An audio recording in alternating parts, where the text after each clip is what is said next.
Since its introduction in 1992, Ribond's success and acceptance by thousands of dental professionals worldwide has made it the industry standard for dental fiber reinforcement.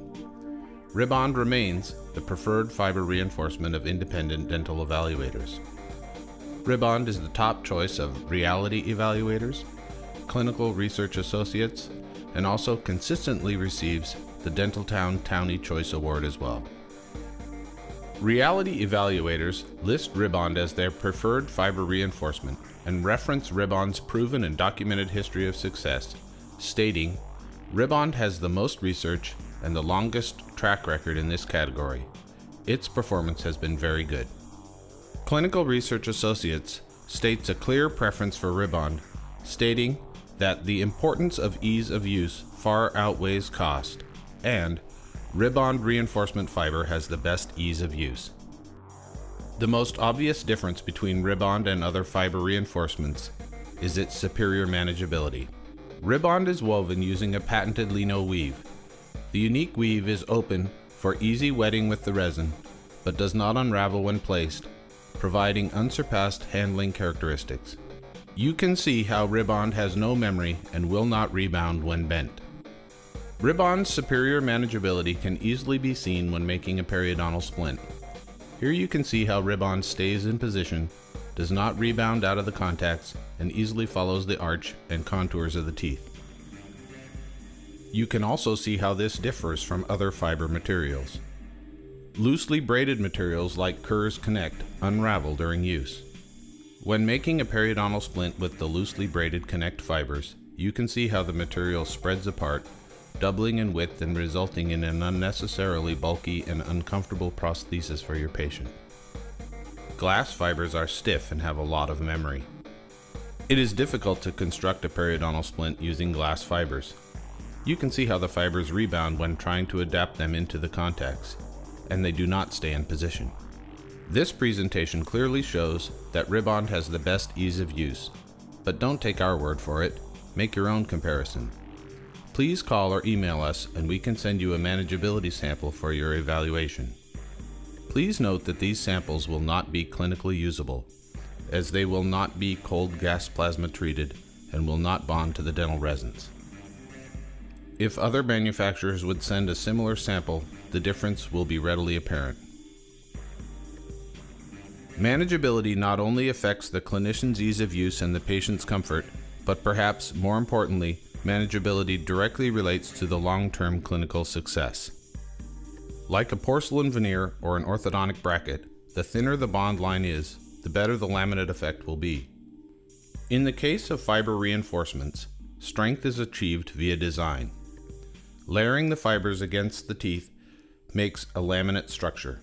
The closer the fibers are placed against the tooth surfaces, the thinner the bond line will be, and therefore the better the laminate effect will be. When a carpenter glues two pieces of wood together, he uses a clamp to minimize the thickness of the glue between the two pieces of wood. Minimizing the thickness of the glue reduces the chance of cohesive failure of the glue. This same phenomenon explains why we want thin bond lines in dentistry. The same ultra-high molecular weight polyethylene spectra fibers used to make Ribond are also used to make bulletproof vests and lightweight armor protection for military aircraft. Glass fibers are not used for similar industrial applications because they are brittle and not fracture tough. Unlike glass fibers, the strength qualities of the bulletproof Ribond fibers are not compromised when bent. Glass fiber reinforcements behave in a way similar to a pane of glass. Glass is vulnerable to weakening due to stress concentrations. When cutting a pane of glass, for example, the glass is cut by first scoring its surface. The glass then easily breaks at this scratch. The bending of the glass fibers during the manufacturing process for woven glass fiber reinforcements creates stress concentrations in the glass fibers. Under magnification, you can see that some of the fibers are actually broken during this manufacturing process. Because weaving glass fibers compromises its strength qualities, some manufacturers have chosen to use unidirectional configurations. These configurations are effective in reinforcing forces that are parallel to the direction of the fibers, but they are not effective in reinforcing multidirectional forces. This phenomenon can be illustrated with monofilament strapping tape. Like a unidirectional fiber reinforcement, the monofilament strapping tape offers resistance when forces are applied parallel to the direction of the fibers, but you can see how easily it tears when the forces are applied in a direction perpendicular to the fibers. Multi-directional forces are the norm in dentistry and not the exception. Rib-On's lock-stitch lino weave offers multi-directional reinforcement. In effect, each nodal intersection in the weave acts as a tiny knot that prevents crack propagation within the resin matrix between the threads. Loosely woven or braided fibers also lack mechanical interlocking of one thread to the next, and like unidirectional materials will be susceptible to crack propagation within the resin matrix. Some marketers have tried to use simple in vitro flexural strength tests to suggest clinical success, but these tests are meaningless without an understanding of how strength qualities relate to clinical performance. What we call strength is really a combination of many qualities, such as tensile strength, flexural modulus, and fracture toughness. A material might be very strong in one characteristic, but could be very weak in another.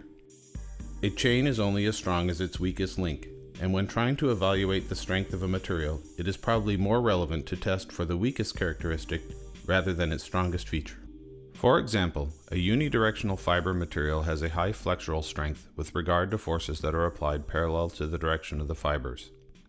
However, the mode of failure is more likely to be due to multi-directional forces that are applied perpendicular to the direction of the fibers. In other words, maybe a strength test that applies a load perpendicular to the direction of the unidirectional fibers might be more relevant for trying to evaluate clinical success. Flexural strength and flexural modulus are measures of stiffness, and it is true that glass fibers are stiffer than polyethylene fibers. However, any first-year student in structural engineering will tell you that it is easier to design a structure for stiffness using non-stiff materials than it is to design a structure for fracture toughness using non-fracture tough materials. Stiffness is achieved via design by the fibers being placed to make a laminate structure. Rib-On's superior manageability allows for the most accurate placement of any fiber reinforcement. Accurate and close placement against the surfaces of the teeth minimizes the bond line and maximizes the laminate effect. In the case of fiber reinforcements, the two most relevant questions would probably be, how fracture tough is the material, and how manageable is it? We would argue that Rib-On is both the most fracture tough material available to dentistry and that its ease of use allows for the most effective laminate designs. There is no better test than the test of time, and Rib-On leads the fields in its independently documented history of success. Such research includes an independent 42 to 84 month recall study of Rib-On periodontal splints by Howard Strassler at the University of Maryland, which showed 0 fracture failures in the 11 patients that were followed during the study. We know of no equivalent independent recall studies by other manufacturers. Rib-On's fibers are the standard in biocompatibility. The same polyethylene material used to make Rib-On is used in solid form to make the liners for artificial hip and knee joints. Glass fibers are generally not considered biocompatible in industry, which is why workers use respirators when installing fiberglass insulation. Some marketers of glass fiber reinforcement state that you can polish glass fibers and that Rib-On cannot be polished. This is partially true. Since Rib-On's fibers are so tough, they cannot be cut to the same level as the composite with a burr and will therefore feel fuzzy if polished. Being brittle, glass fibers can be cut with a burr to the same level as the resin and will initially feel smooth. However, as the resin wears away over time, the glass fibers will not wear at the same rate. This will result in sharp protruding fibers that will cause irritation to the soft tissue. Thus, in the long term, neither glass fibers or polyethylene fibers should be polished. Rib-On has an indefinite shelf life. This minimizes waste, since there is no expiration date and the Rib-On does not need to be refrigerated for storage. Rib-On leads the field of dental fiber reinforcements in both innovation and quality. If you have any questions, please contact us and we will be happy to assist you.